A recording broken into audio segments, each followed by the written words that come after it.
नाशिकमधील भोंदू अशोक खरात प्रकरणामध्ये नवीन अपडेट समोर येते। यामध्ये माणिकराव कोकाटे जे माजी कृषी मंत्री राहिलेले आहेत त्यांच्यावरती सुनील तटकरे यांनी राजीनामा देण्यासाठी दबाव टाकला होता आणि स्वतः खरात यांच्याशी ते भेटले होते आणि त्याच अनुषंगानं बऱ्याच घडामोडी पुढे सुद्धा घडल्या अशी धक्कादायक माहिती समोर येते आणि राष्ट्रवादीचे प्रदेश उपाध्यक्ष यांनी ही माहिती समोर आणलेली आहे। त्यामुळे आपल्यासोबत अंजलीताई दमानी आपण त्यांच्याशी सुद्धा जाणून घेणार आहोत। राजकारणच भोंदू खरात चालवायचं असं म्हणा नक्कीच, कारण जरी माहिती खरी असेल तर याचा अर्थ की खरात ठरवणार मंत्री कोण राहणार कोण नाही राहणार आणि सुनील तटकरे त्यांच्या दबावाखाली कसे आले, कोणाच्या सांगण्यावरनं आले, कसला दबाव होता, का रुपाली चाकणकरांनी ते खरातांमार्फत करवून घेतलं होतं, असे असंख्य प्रश्न याच्यातनं उद्भवतात।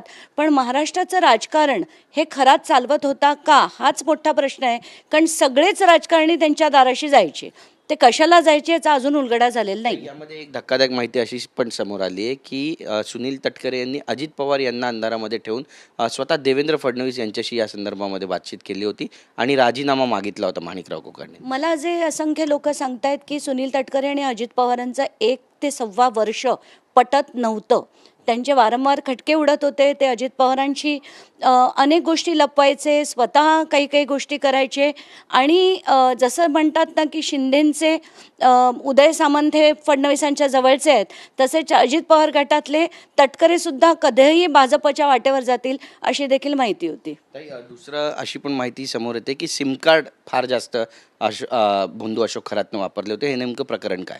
काल मी जी माहिती काढली होती त्याच्यात 5 सिम कार्ड्स म्हणजे 5 IMEI नंबर हे खरातांकडे होते आणि 27 ते 31 मध्ये त्यांनी 4 सिम कार्ड्स बदलले, म्हणजे सिम कार्ड तेच, हँडसेट बदलले, IMEI नंबर बदलले।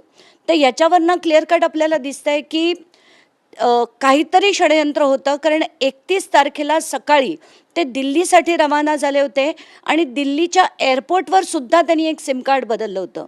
या 4 दिवसाच्या आत 28 तारखेला सगळ्यात जास्त कॉल होते।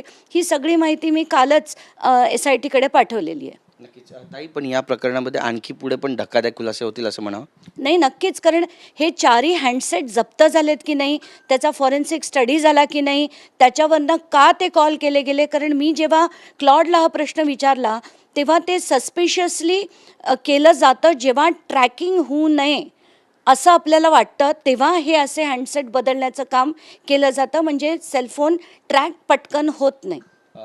एक महत्त्वाचा प्रश्न, राजकीय प्रश्न आहे। शरद पवारांनी आता पंतप्रधान नरेंद्र मोदींचं कौतुक केलं, मोदींनी देशाची प्रतिष्ठा जपली असं शरद पवार म्हणतात। याचे बरेच राजकीय अर्थ काढले जातात, नेमका काय अर्थ काढायचा? नाही, आता मला खरंच माहीत नाही, कारण म्हणतात ना ते इतके मुत्सद्दी आणि इतके वेगळे आहेत राजकारणी की त्यांच्याबद्दल ते कधी कोणाला चांगलं म्हणतील, कधी कोणाला वाईट म्हणतील, त्याच्यामागे त्यांचा हेतू काय कोणालाच सांगणं शक्य नाही। नक्कीच नीट परीक्षेसंदर्भामध्ये जे माजी मंत्री आहे सुबोधजी त्यांनी सावजी त्यांनी मागणी केली आहे की ज्या विद्यार्थ्यांना नुकसान झालं 23 लाख विद्यार्थ्यांना, त्यांना 10 लाख रुपये शैक्षणिक अपघातग्रस्त म्हणून देण्यात यावे। तुम्ही या मागणीकडे कसं पाहता? मला वाटतं सुबोध सावजींना ना खरंच मीडिया चॅनलनी कव्हर करू नये, हे मी मागे सुद्धा म्हटलं होतं, कारण ते विक्षिप्त विधानं करतात। आत्ताच्या घटकेला ज्या आईवडिलांचं मूल गेलं आहे, त्यांची बुद्धिमान मुलं गेली आहेत, अशा आईवडिलांना तुम्ही 10 लाख रुपये देण्याची काय तुमची मागणी आहे? ते घेतील पैसे आणि कचऱ्याच्या टोपलीत टाकतील, त्यांना त्यांची मुलं होती, म्हणजे जीवाची त्यांचं काळीज होतं ते। सावजी काही बोलतात आणि काही विधानं करतात, मला खरंच काय बोलावं त्यांच्याबद्दल माहीत नाही। ताई, एक शेवटचा प्रश्न आहे। ऑपरेशन टायगरची पुन्हा एकदा चर्चा सुरू झाली आहे। एकनाथ शिंदे एकीकडे म्हणतात की असं ऑपरेशन टायगर राबवलं जाणार नाही आहे, पण ठाकरे गटाचे 3 खासदार हे एकनाथ शिंदे यांच्या भेटीला येऊन गेलेत, काही विकास कामाच्या निधी संदर्भात आलेत, काही खाजगी कामांव्यतिरिक्त इतर कामांसाठी भेटून गेलेत। कसं पाहता एकंदरीत राजकारणामध्ये मोठ्या घडामोडी घडणार आहेत? या घडामोडी आणि हे राजकारण गचाळ झालं असं माझं स्पष्ट मत आहे। कोण कुठे असतं, कोण कुठे जातं, कोणीही देशासाठी जात नाही, कोणीही समाजासाठी नाही, लोकांसाठी जात नाही, हे सगळे विकास निधी या शब्दाचं तर माझ्या डोक्यात तिडीक जाते, कारण विकास जनतेचा कधीच होत नाही, सगळ्यांचे नेताच मोठा होतो, जनता कधीच मोठी होत नाही। साध्या साध्या गोष्टीसाठी जनतेला लढावं लागतं, पण हे सो कॉल्ड राजकारणी आपापली गणितं करत असतात। राजकारणात कसं टिकून राहावं यासाठी शिंदे प्रयत्न करणारच, ते उद्धव ठाकरेंचा गट फोडणारच, पण हे होऊ देणारी जनता नुसतीच बघत राहते, याचं दुःख आहे मला। धन्यवाद आमच्याशी बातचीत केल्याबद्दल. कॅमेरा पर्सन सिद्धेश नाईकसह गिरीश गायकवाड, TV9 मराठी, मुंबई.